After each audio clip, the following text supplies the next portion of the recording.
Ministerio de Salud Pública sobre la actualización de la situación epidemiológica del país frente a la COVID-19.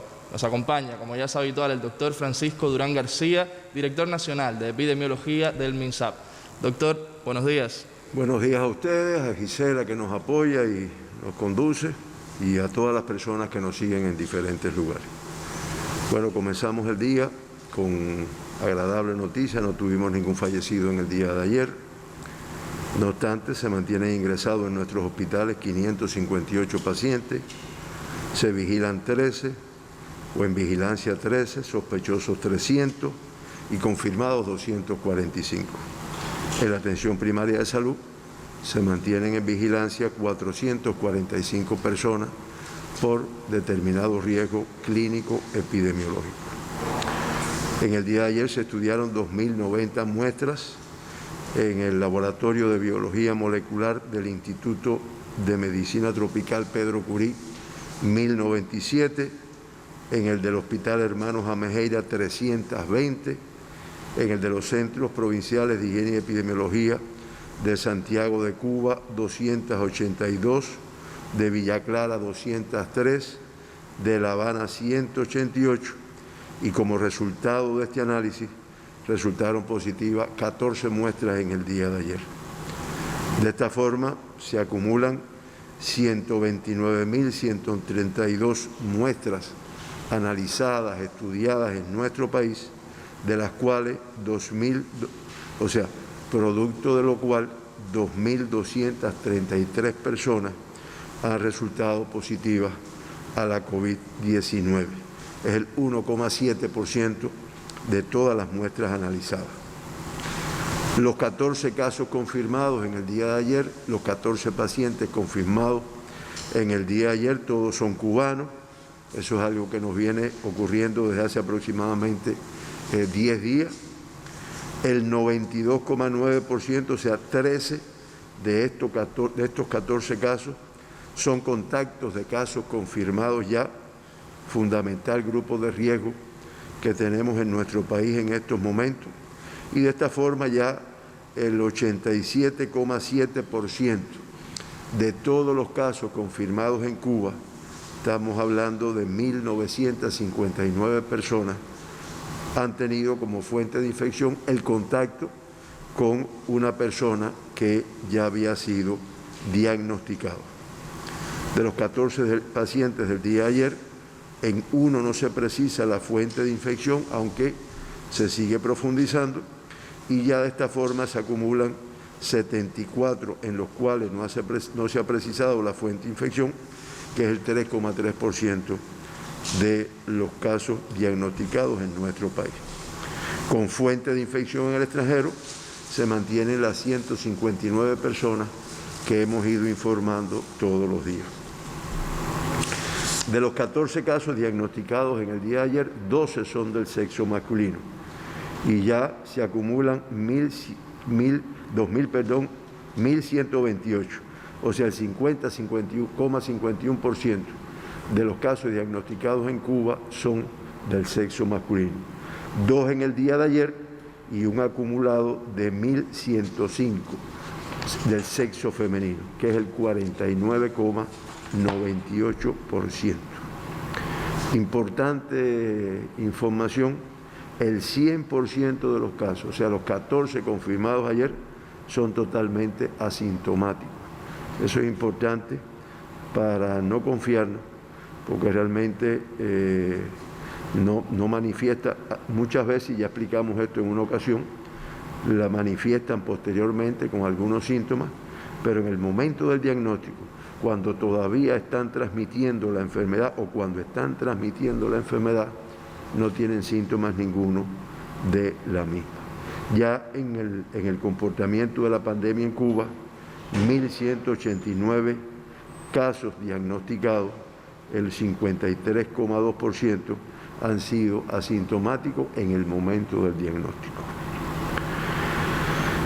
De los 14 casos diagnosticados ayer, 10 son del grupo de 20 a 39 años de edad, que es el 71,4%. 2 son de 40 a 59 y 2 son de 60 y más años de edad. En el día de ayer no se diagnostica ningún niño con la enfermedad, por lo tanto mantenemos un acumulado de 245 niños confirmados con la enfermedad en nuestro país, de los cuales ya 222, o sea, el 90,6%, han sido dados de alta, con lo cual se evidencia la evolución favorable que ha tenido la enfermedad en los niños en nuestro país, además de los tratamientos aplicados. El 100% de los casos pertenecen a la provincia de La Habana, la mayor parte pertenecen a una empresa constructora de la LISA, la empresa constructora número 4, y de hecho está afectado 2 municipios, Habana del Este con 1 caso y la LISA con 13 casos en el día de ayer. En los últimos 15 días se mantiene La Habana con la mayor tasa de incidencia de casos confirmados por 100.000 habitantes, estamos hablando de 9,84, como es natural, con los 14 confirmados ayer se incrementa esta cifra. Matanzas en un segundo lugar, con una tasa de 1,25, disminuye con respecto al día anterior, al igual que Artemisa, con una tasa de 0,78, que también disminuye con respecto al día anterior. Las restantes 12 provincias y el municipio especial de la Juventud, Isla de la Juventud, no confirman casos de COVID-19 desde hace más de 15 días. Me estoy refiriendo a Ciego de Ávila, a Granma, a Pinar del Río, a Mayabeque, a Villa Clara, Cienfuegos, Santi Espíritu, Camagüey, Las Tunas, Holguín, Santiago de Cuba, Guantánamo y el municipio especial Isla de la Juventud. La tasa de incidencia en nuestro país es de 1,99 por 100.000 habitantes. De los 2.233 casos que se han diagnosticado en Cuba con la enfermedad, se mantienen ingresados 245, de ellos 241, indicador favorable, el 98,3%, presentan una evolución clínica estable. Se acumulan, y siempre lo lamentamos, 84 fallecidos, con el que tuvimos en el día de ayer. Esto da una letalidad de un 3,76%, y con esta letalidad, pues Cuba se sitúa en el lugar número 18, o sea, se mantiene en el lugar 18 en la región de las Américas. Mencionamos siempre los 2 pacientes que se evacuaron. En el día de ayer se produjeron 9 altas, menos altas que casos confirmados, y de esta forma ya 1.902 pacientes con el diagnóstico de COVID-19 en nuestro país, el 85,2%, pues ya se encuentran recuperados, ya se encuentran o vigilancia en su domicilio o incorporados a su actividad normal. Se mantienen, se informan hoy 4 casos graves de La Habana, se mantiene el que teníamos ayer en el Hospital Salvador Allende, y ya de esta forma, con 2 más que se incorporan hoy, pues son 3 pacientes en el Hospital Salvador Allende reportados de grave, y un paciente en el Hospital Militar Dr. Luis Díaz Soto, que está reportado de grave. Como yo dije anteriormente, Cuba en el lugar 18 en cuanto a la letalidad, que en la región de las Américas es de 5,41%, y en los 2 primeros lugares está Estados Unidos de Norteamérica, con 2.464.000 personas diagnosticadas con la enfermedad, ya alcanzó la cifra de 2 millones, y lo que es más alarmante, 112.924 fallecidos. En segundo lugar Brasil, con 772.416 casos confirmados y 39.680 fallecidos en este país. De los 35 países de la región de las Américas, 10 tienen la tasa de letalidad por encima de 5,41, que es la de esta región. Así, hasta la noche de ayer, las 12 de la noche de ayer, se reportan los mismos 185 países que han diagnosticado la COVID-19. La cifra de confirmados asciende a 7.343.562 casos.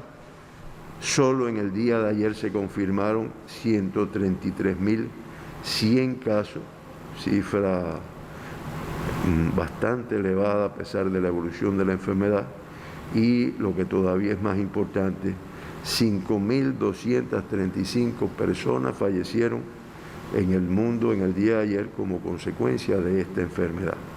Eso da para el mundo, eso hace que se acumulen 416.430 fallecidos hasta el día de ayer en el mundo, para una letalidad de un 5,67%. O sea, de prácticamente 100 personas que enferman, fallecen alrededor de 6 personas en el mundo. En la región de las Américas, que ya aporta el 48,54% del total de casos confirmados en el mundo,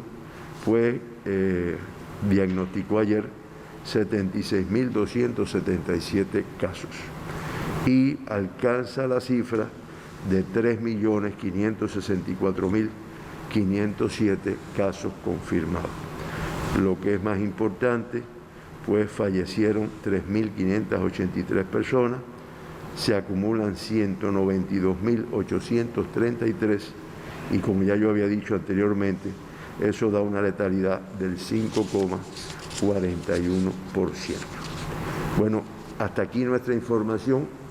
Creo que la mesa redonda que presidió ayer nuestro presidente, nuestro primer ministro y el ministro de Economía, el viceprimer ministro Alejandro, bueno, pues esclareció muchas de las preguntas que se han estado haciendo a nuestro país en relación con las sucesivas fases, cómo se irá incorporando el país a la normalidad y que se irá informando, que es lo más importante, en cada momento, qué medidas se van a ir adoptando, en qué, como también se explicó, va a ser de forma escalonada y no al unísono en todos los territorios de nuestro país. Pero indiscutiblemente se irán poniendo en práctica algunas de las medidas para lo que se llamaría la etapa post-COVID, cuando se cumplan un grupo de indicadores en Cuba y en todas las provincias. Héctor, escuchamos las preguntas que puedan existir. Comenzamos entonces, doctor, la ronda de preguntas. Un ciudadano al correo COVID-19 pregunta lo siguiente: ¿qué efecto, positivo o negativo, puede tener el clima lluvioso en la propagación de la COVID-19?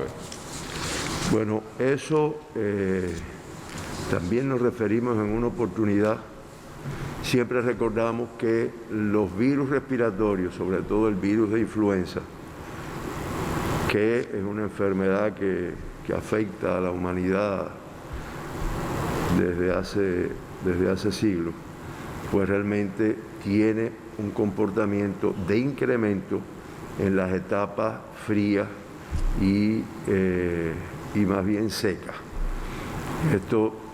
Esta enfermedad, que es una enfermedad que tiene un comportamiento endémico, me estoy refiriendo a las influencias, pues tiene un comportamiento que le llaman estacional, en el cual en estos periodos de menor temperatura y clima seco, pues se incrementa.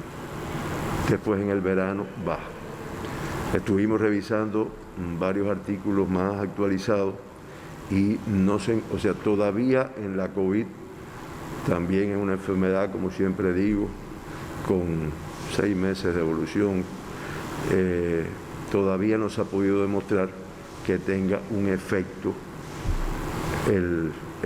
las temperaturas elevadas y el clima más bien seco. Eso hay que esperar que el comportamiento, si fuera así para Cuba, sería favorable con el clima que tenemos y con las temperaturas y la humedad relativa que tenemos, pero hay que dar un poco más de tiempo y algunas observaciones. Y siempre se plantea que, al menos en la COVID, influye más la temperatura, la humedad relativa que la temperatura. Eso, reitero, son aspectos que se están estudiando y que todavía no están totalmente concluidos. O sea, mientras más húmedo es el clima, pues tiende a que disminuya la enfermedad o la circulación del virus en ese sentido. Es lo que hemos podido realizar.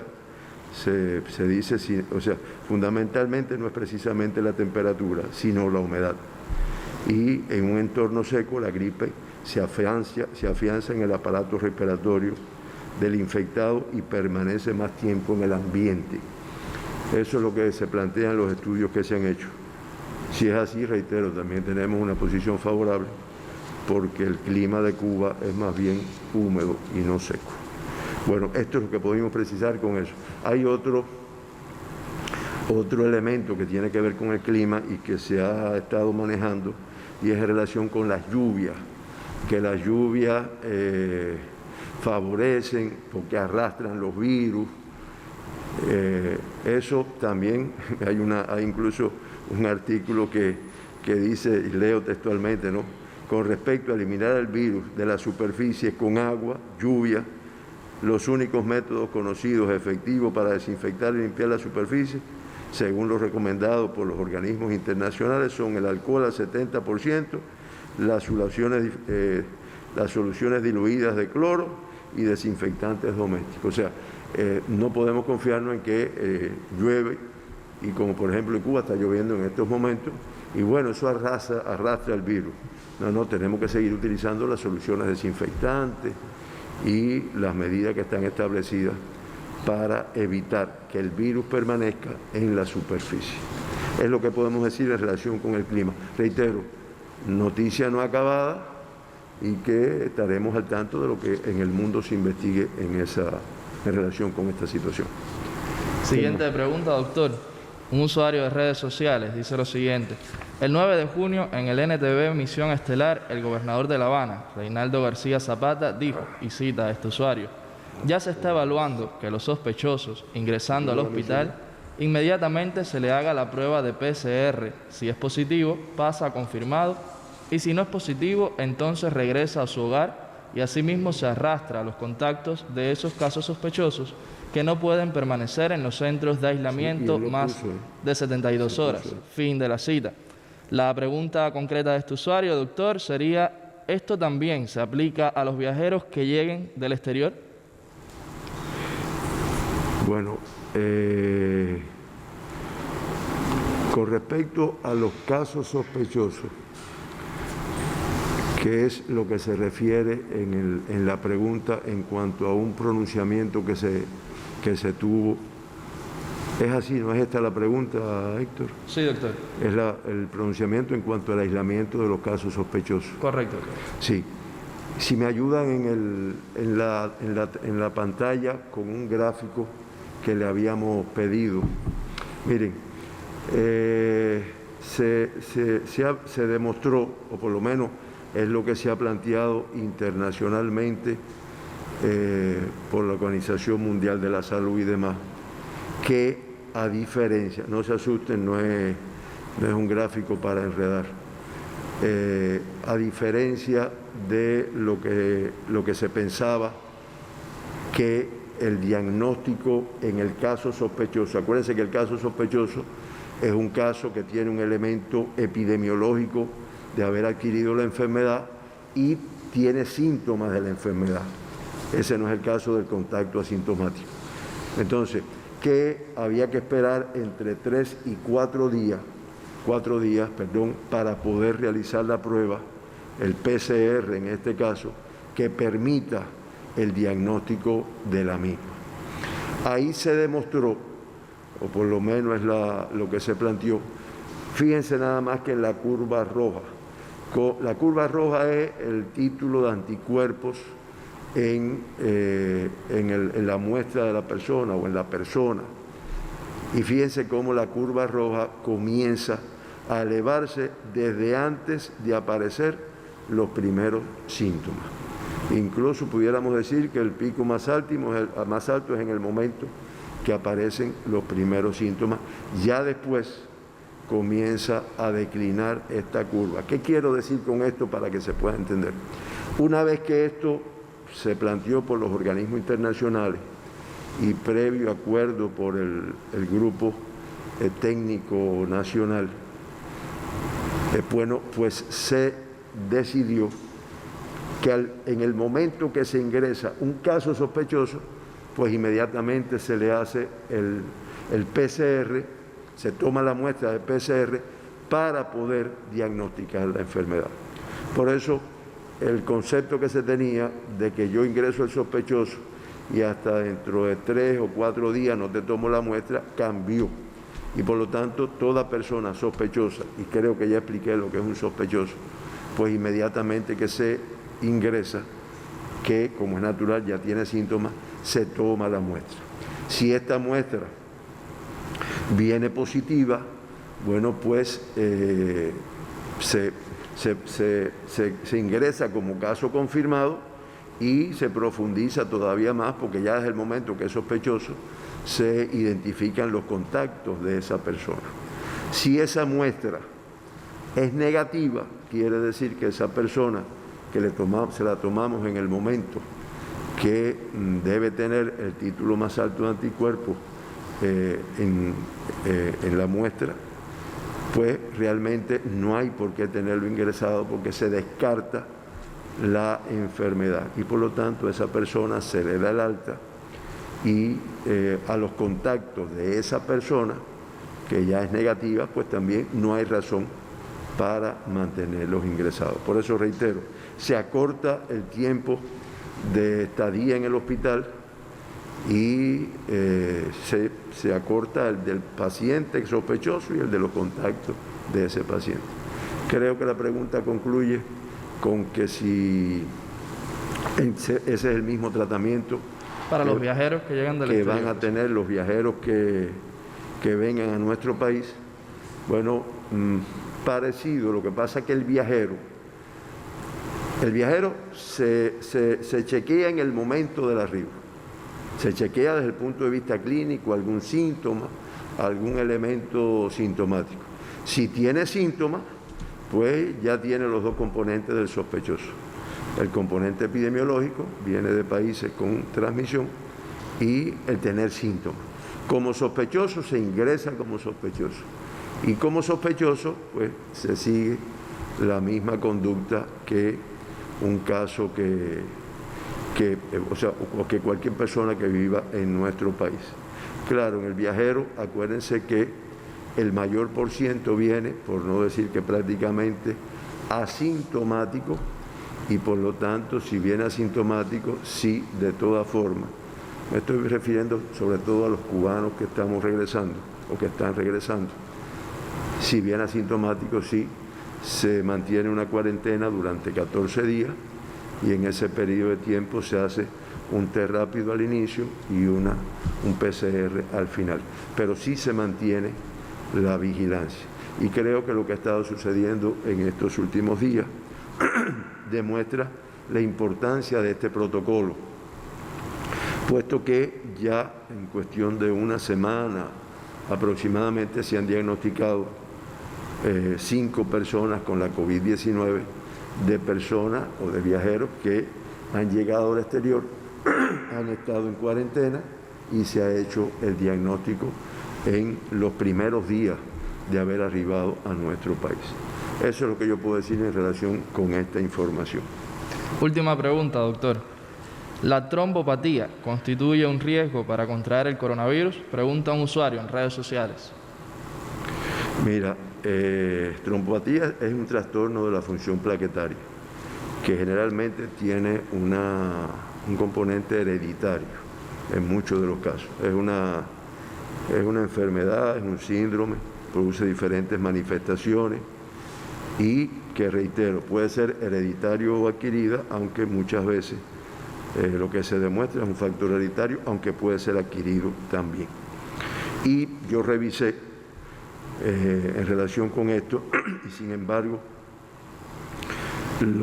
las publicaciones que se han hecho, los artículos científicos, lo que plantean es que no se ha encontrado una mayor susceptibilidad a la infección en pacientes inmunocompetentes con trastornos de la coagulación, o sea que tengan una trombopatía.